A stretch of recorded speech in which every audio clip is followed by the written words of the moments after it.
دوك تهضر تاع نهضروا على الجانب العسكري.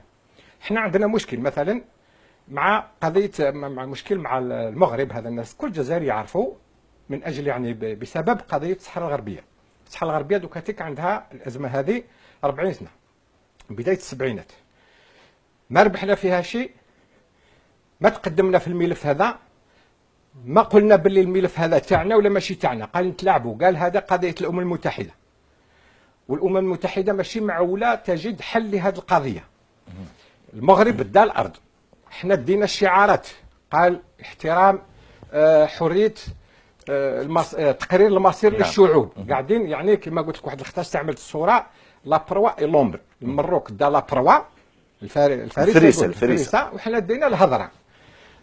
كنت انا عده مرات اشرت قلت يا ودي لازمنا ربما نعاودوا نراجعوا سياستنا الخارجيه بحزم بقوه، نعاود نفتح الملفات. قال وراهي مصلحتنا، شحال قادرين نبقاو يعني معلقين هكذا كما يقول لك ما متلقى ما محبوسه مش عارف كيفاش كاين هكذا. درك هذا الحل معلقه ولا يعني دوك الحل هذا اما يكمن بين حنا والمغرب والصحراء الغربيه، يعني جمهوريه الصحراء الغربيه، اما نصيبوا حل. 40 سنه الامم المتحده ما صابتناش حل وما راحش تصيب حل.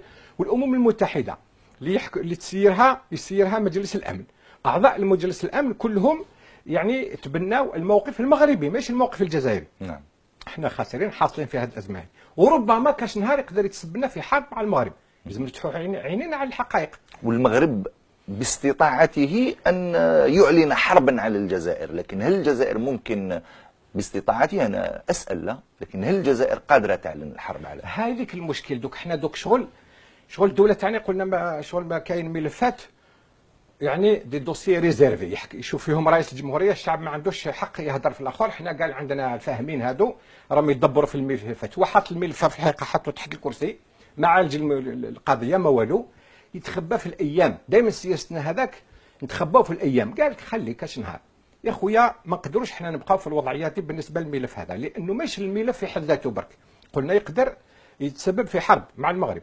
حنا درك على غربنا. المروك عنده ستاتيو هذا تاع مومبر اسوسيي، يعني عنده ستاتيو تاع مومبر اسيميلي دو لوطون مع امريكا منذ الابد، منذ الستينات. هو بالمناسبه سي نور الدين بوكروح، العضويات في لوطون هي عضويات مختلفه يعني كيما دوك الاتحاد الاوروبي مثلا. الاتحاد الاوروبي على الصعيد الاقتصادي عنده ديزاكور داسوسياسيون مع المغرب منذ التسعينيات، مع تونس، وفي بدايه القرن هذا 21 مع الجزائر.